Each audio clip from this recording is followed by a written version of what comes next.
அரக்கர்கள் வானில் இருந்து இறங்குவதில்லை, மனிதன் தான் தீமை செய்து அரக்கனாகிறான்.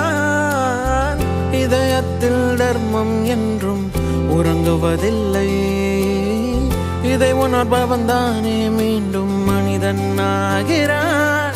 இங்கு எதை தேடி வந்தோம் என்று, எதுவாக ஆனோம் என்று அறியாதவன் மிருகமாகிறான்.